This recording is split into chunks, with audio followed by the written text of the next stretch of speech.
श्रीमद् भगवद गीता के ज्ञान के इस अथाह सागर में आज हम एक और गहरा गोता लगाएंगे। जी।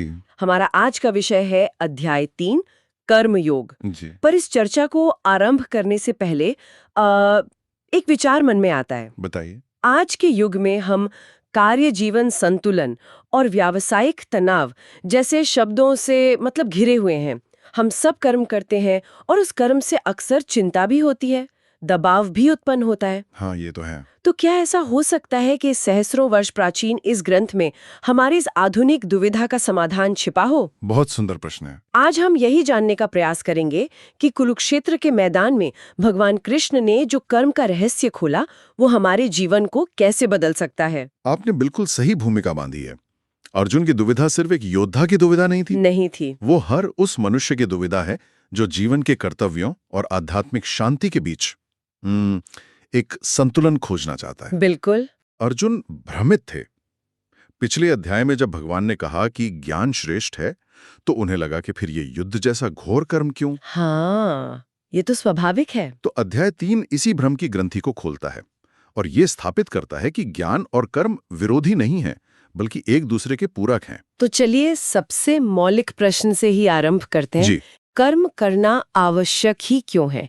क्या हम सब कुछ त्याग कर एक शांत चिंतनशील जीवन नहीं जी सकते? कई बार मन में आता है कि बस सब छोड़कर कहीं एकांत में बैठ जाएं। क्या यह संभव है? ये विचार बहुत स्वाभाविक है, पर गीता इसका बहुत स्पष्ट और मैं कहूंगा वैज्ञानिक उत्तर देती है। अच्छा। भगवान कृष्ण कहते हैं, न ही कश्चित क्षणमपि जातु तिष्ठत्य कर्मकृत। मतलब कोई भी मनुष्य किसी भी काल में क्षण भर के लिए भी बिना कर्म किए रह ही नहीं सकता। क्षण भर भी नहीं? जी नहीं। आगे वो कहते हैं, कार्यते ह्यवशः कर्म सर्व प्रकृति जैर गुणे। प्रकृति से उत्पन्न हुए गुणों द्वारा विवश होकर हर प्राणी को कर्म करना ही पड़ता है। प्रकृति के गुण, इसका मतलब क्या हुआ? ये हमें कर्म करने के लिए विवश कैसे करते हैं? देखिए, प्रकृति 3 गुणों से बनी है, सत्व, रजस और तमस। जी। इसे आप ऐसे समझें कि रजस वो ऊर्जा है जो हमें महत्वाकांक्षा देती है, जो सुबह बिस्तर से उठाकर काम पर भेजती है। अच्छा। तमस वो जड़ता या आलस्य है जो हमें विश्राम करने या कर्म से रोकने का प्रयास करता है। और सत्व वो संतुलन और प्रकाश है जो हमें सही और गलत का बोध कराता है। तो हम सब इन तीनों का मिश्रण है। बिल्कुल। और ये गुण हमें कभी स्थिर नहीं रहने देते। यहाँ तक कि जब कोई सोचता है कि वो कोई कर्म नहीं कर रहा, तब भी उसका शरीर तो कर्म कर ही रहा है। जैसे श्वास लेना, हृदय का धड़कना। हाँ, श्वास चल रही है, हृदय धड़क रहा है, पाचन क्रिया हो रही है। शरीर का निर्वाह भी तो कर्म के बिना संभव नहीं है। अरे, ये तो एक अद्भुत विरोधाभास है। मतलब कर्म से भागने का प्रयास भी अपने आप में कर्म ही है। आपने रहस्य को पकड़ लिया। जो लोग कहते हैं कि मैं सब कुछ त्याग कर सन्यासी हो जाऊंगा, उनका ये त्याग का संकल्प भी तो एक कर्म ही हुआ। बिल्कुल। तो पलायन का तो कोई मार्ग ही नहीं है। अकर्मण्यता एक भ्रम है। इसीलिए गीता में प्रश्न ये नहीं है कि कर्म करें या न करें, क्योंकि वो तो विकल्प है ही नहीं। वो विकल्प है ही नहीं। प्रश्न ये है कि कर्म कैसे करें कि वो हमें बंधन में न डालें। कर्म का त्याग संभव नहीं है, परंतु कर्म के फल का त्याग अवश्य संभव है, और वही मुक्ति का मार्ग है। ये बिंदु तो बहुत ही गहरा है। अगर कर्म अनिवार्य है और हर कर्म का कोई ना कोई फल होता ही है, तो हम इस चक्र से, इस बंधन से कैसे मुक्त हो? यहीं पर गीता के हृदय समान निष्काम कर्म की अवधारणा आती है। इसका वास्तविक अर्थ क्या है? निष्काम कर्म का सार है कर्तव्य के लिए कर्म करना, फल में आसक्ति रखे बिना। भगवान कहते हैं, तस्मादसक्तम सततम कार्यम कर्म समाशर, असक्तो ही आचरण कर्म परमाप्नोति पुरुषः। अर्थात इसलिए तुम आसक्ति से रहित होकर सदा कर्तव्य कर्म करो। आसक्ति रहित होकर? हाँ, क्योंकि आसक्ति रहित होकर कर्म करता हुआ मनुष्य परमात्मा को प्राप्त हो जाता है। ठीक है, फर्द की इच्छा के बिना कर्म करो, ये सुनने में तो बहुत आदर्श लगता है, परंतु क्या ये व्यवहारिक है? ये प्रश्न हर किसी के मन में आता है। हाँ, अगर मुझे पदोन्नति की आकांक्षा ही ना हो या परीक्षा में अच्छे अंकों की इच्छा ना हो, तो मैं कार्यालय में या अध्ययन में देर तक परिश्रम क्यों करूंगी? प्रेरणा कहाँ से आएगी? यह प्रश्न ही कर्मयोग के मर्म तक ले जाता है। देखिए, गीता ये नहीं कहती कि आप लक्ष्य न बनाएं या उत्कृष्टता की कामना ना करें। गीता कहती है कि अपनी पूरी चेतना, अपनी पूरी ऊर्जा कर्म करने की प्रक्रिया में लगा दो और फल को ईश्वर पर छोड़ दो। तो प्रेरणा का स्रोत बदल जाता है। बिल्कुल, प्रेरणा का स्रोत बाहरी फल नहीं बल्कि कर्म में ही उत्कृष्टता प्राप्त करना बन जाता है। इसे एक उदाहरण से समझिए। बताइए। एक मूर्तिकार जब मूर्ति गढ़ता है तो उसका संपूर्ण आनंद उस पत्थर को तराशने की प्रक्रिया में होता है। उसका ध्यान हर छेनी हथौड़ी के प्रहार पर होता है। वो इस चिंता में नहीं डूबा रहता कि लोग इसकी प्रशंसा करेंगे या नहीं, या ये कितने में बिकेगी। जब कर्म स्वयं में एक पुरस्कार बन जाता है, हाँ, तब फल की चिंता से उत्पन्न होने वाला भय और तनाव अपने आप समाप्त हो जाता है। अर्थात आप अपनी पहचान और अपनी प्रसन्नता को परिणाम से अलग कर रहे हैं। बिल्कुल। इससे तो असफलता का भय भी समाप्त हो जाता है और व्यक्ति दबाव से मुक्त होकर अपना सर्वश्रेष्ठ प्रदर्शन कर पाता है। ये तो आज की मनोविज्ञान का एक बहुत बड़ा सिद्धांत है। और गीता इसे सहस्त्रों वर्ष पूर्व ही बता चुकी है। प्रसिद्ध श्लोक कर्मण्येवाधिकारस्ते मा फलेषु कदाचन इसी सिद्धांत को तो स्थापित करता है कि तुम्हारा अधिकार केवल कर्म करने में है, उसके फलों में कभी नहीं। जी, फल की इच्छा ही हमें चिंता और दुख के बंधन में डालती है। जब कर्म को एक यज्ञ मानकर ईश्वर को अर्पण करके किया जाता है तो वो बंधन का कारण नहीं बनता। एक क्षण रुके, आपने यज्ञ की बात की। अब यज्ञ शब्द सुनते ही मन में तो अग्नि, आहुति और मंत्र उच्चार का ही चित्र बनता है। सही है। परंतु आप इसे कर्म से जोड़ रहे हैं। गीता में इस शब्द का क्या कोई विशेष गूढ़ अर्थ है? हाँ, गीता में यज्ञ का अर्थ बहुत व्यापक है। ये केवल एक अनुष्ठान नहीं है, बल्कि निस्वार्थ भाव से लोक कल्याण के लिए किया गया कोई भी कर्म यज्ञ है। कोई भी कर्म? कोई भी कर्म। भगवान कहते हैं कि सृष्टि के आरंभ में प्रजापति ब्रह्मा ने यज्ञ सहित ही प्रजाओं को रचा और कहा कि इस यज्ञ के द्वारा तुम लोग वृद्धि को प्राप्त हो। इसे एक विराट पारिस्थितिकी तंत्र की तरह समझ सकते हैं क्या? बहुत अच्छा कहा आपने। बिल्कुल वैसे ही वृक्ष हमें प्राणवायु देते हैं, हम उन्हें श्वास द्वारा कार्बन डाइऑक्साइड, मेघ जल बरसाते हैं जिससे अन्न उपजता है और अन्न से हमारा पोषण होता है। तो यह संपूर्ण ब्रह्मांड एक दूसरे पर निर्भरता और सहयोग के सिद्धांत पर चलता है। हाँ, यही है। यानी ये एक ब्रह्मांडीय चक्र है।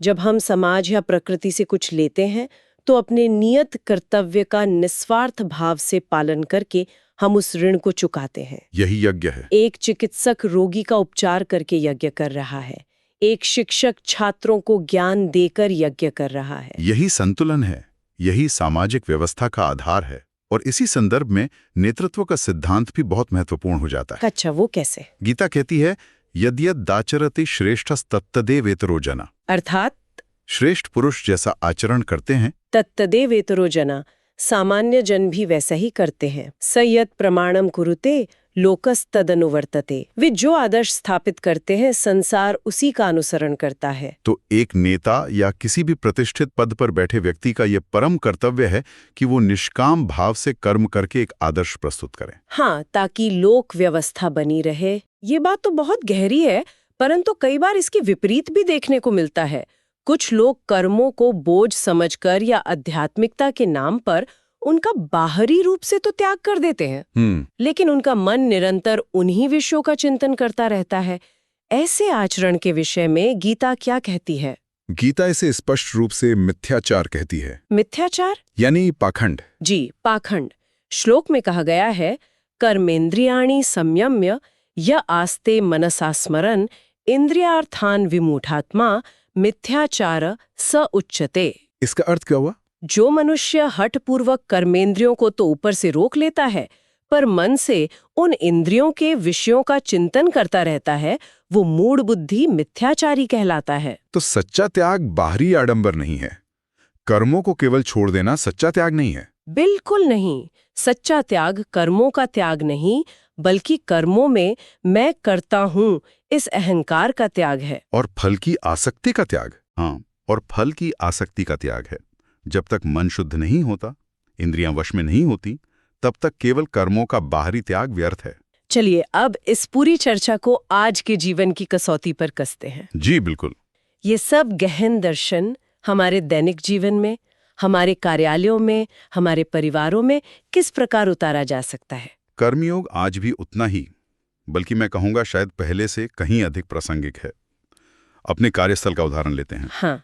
जब कोई कर्मचारी अपने कार्य को केवल वेतन या पदोन्नति के लिए नहीं बल्कि अपना कर्तव्य समझकर पूरी कुशलता और समर्पण से करता है तो वो कर्मयोग का ही पालन कर रहा है। जब वो अपने कार्य में उत्कृष्टता को ही अपना पुरस्कार मान लेता है तब वो निष्काम कर्म के निकट पहुंच जाता है। और नेतृत्व के संदर्भ में इसे कैसे देखेंगे? नेतृत्व में तो ये और भी महत्वपूर्ण है।